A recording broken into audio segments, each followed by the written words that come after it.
If you guys have been following me on my journey for the past couple of years with tarot, you know that I used to take a very heavy stance against knockoff tarot decks.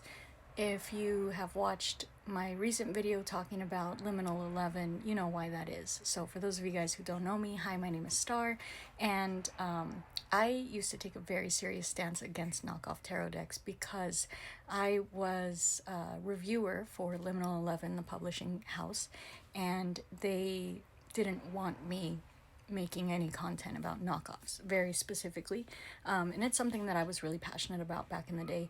So I used to really warn people against knockoff tarot decks, and really push that buy from the artist, buy from the publisher, support the people who are making these decks type of thing, right? Since then, it's been a couple years. Since then, I just recently found out that Liminal 11 has not been paying their artists.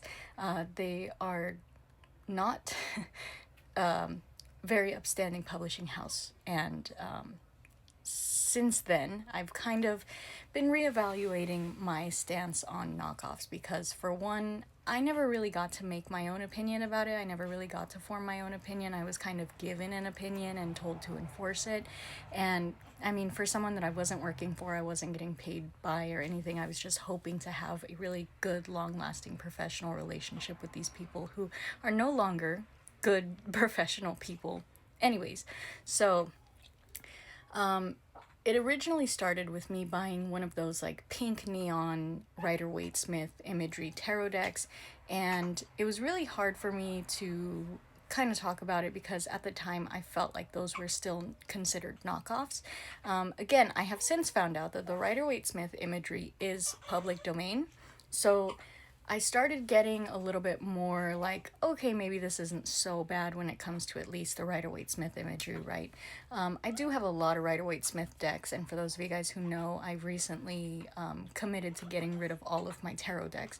And since then, I decided I'm going to do something I've always wanted to do. All of my opinions be damned, previous opinions, right, everything that I've gone through and said and enforced and all of those things, I wanted to do something that I have been holding myself back from for many years, and that's buying tarot decks from widely known knockoff websites, right? I don't think Wish still exists. I looked for it and it doesn't look the same anymore, so I didn't really know even where to go at this point. So I went to AliExpress. I genuinely don't shop on websites like that, so I really don't even know what there is to choose from, right? So I went to AliExpress because I have seen some of these tarot decks being sold on TikTok Shop, and every TikTok Shop tarot deck that I see is a knockoff. Even if it's coming from a bookstore or a reputable dealer, most of them are knockoffs. And it's more rare to find someone actually selling authentic tarot decks without a markup on TikTok Shop, right? So the one that I found on TikTok Shop that I really wanted to get was this one.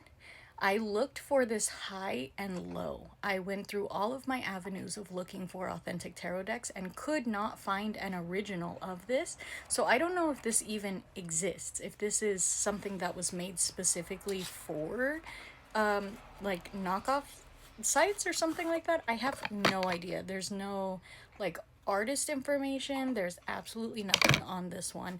So that's why I wanted to get this one, was kind of because it's so cool, but it's such an enigma to me. There's no information about this tarot deck. I can't find it. I literally looked for days to find this tarot deck and I can't find anything about it anywhere. So I wanted to get this one as an example. This is one type of very obvious knockoff, but the shitty thing is I don't know who they're knocking off on this one. There's no information at all on this one. And I think they're selling it on TikTok Shop for $3 or something. I think all of these I got from AliExpress for $5 because it keeps selling out on TikTok Shop. So that's neither here nor there. Same thing, bless you. Same thing with this one, Phantom Tarot. I cannot find any information about this one anywhere. I only saw this on AliExpress. Didn't even see this one on TikTok Shop. This one, again, super cool. Can't find anything about it anywhere. Again, there's no information, no mention of an artist or anything like that. And for those of you guys who've been following me for a long time while I've been talking about knockoffs, a lot of them look like this. Now, you might not know, because this is a good fake, the borderless edition of the Rider-Waite-Smith Tarot does not come in a tin. It doesn't exist. The Centennial does. That one exists in a tin. But let me grab that. Okay, so here's the borderless in a tin that I just got from AliExpress, right? Here is the Centennial that actually comes in a tin. This one's actually legitimately sold like this in a tin. You notice there's no ISBN number on this one. And it looks really damn good. It looks pretty damn good, right? And as someone who has the authentic version of this borderless, I know that it does come with a bunch of extra cards, and they put those in here. Also, this is the first time I've ever seen a knockoff sold with a book. And it does tell you, if you have trouble understanding, hit up the QR code, right? I don't know where the QR code is. It's not on the deck. Usually it would be on the back of the box. But this one did come with all of the extra cards that the borderless does come with. That really surprised me. And also, this one is gilded. It's very pretty gilding. It's really crappy gilding. The second I was trying to pull it apart, it was just flaking all over. But it is holographic and stars, and there's like 1,000 different decks like this. And it wasn't until someone commented on one of my videos that my Brit's Third Eye Tarot was a knockoff that I realized that knockoffs are getting really good, because my Brit's Third Eye Tarot, I don't have it with me, it's in a box somewhere, was also in a tin, was also gilded, and also I couldn't find information about it anywhere at all. I checked all over the place, all over my normal avenues to try to find an authentic version, and it doesn't exist. I couldn't find it. But it did have a QR code on the back, so I was like, this smells like a knockoff, but I can't figure it out, right? Really good dupe. Same as this one, really good dupe. Also, there's a moral question here of, does it really matter with the Rider-Waite-Smith at this point? This was $5. The big full-size borderless is like $30. Rider-Waite-Smith imagery is public domain. So where do we stand on this, right? But here is another one that is touchy. So I really, really, really loved the White Newman from Liminal 11. Again, if you guys don't know me, you don't know my history with Liminal 11, I was sent pretty much every special edition of their tarot decks as they were released up until the time they hit the This Might Hurt tarot. So I have all of those decks, and the White Newman was my favorite by far. And I got really, really, really upset, genuinely, in my heart and in my soul when I found out that Liminal 11 is screwing over their artists. They're not communicating with anybody that they work with. They're basically just fucking up everything they worked for, right? Really hurts my heart. But here we have a White Newman in a tin. As you can see, it's got a little QR code. This looks just like my Brit's Third Eye Tarot. But it's a really good dupe. They even put the publishing house stamp on it. Look at that.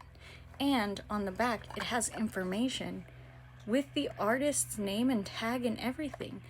They went through so much trouble on this one to make it really seem authentic or make you feel good about buying it. It also has a book.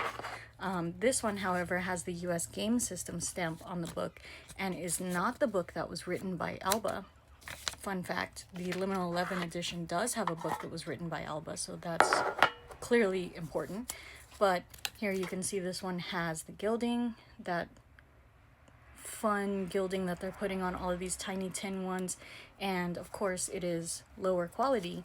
But again, where's the moral line here? Because we want to support the artist, but Liminal 11, the actual publishing house, is not supporting the artists. They're not paying them. They're not keeping in contact with anybody. They are tearing apart their publishing house from the ground up. And even the artists have gone on record saying, don't buy these decks. I'm not getting money for it. Don't support this publishing house. So where's the moral line with buying things like this when we know that, you know, the money's not going to the artist anyways?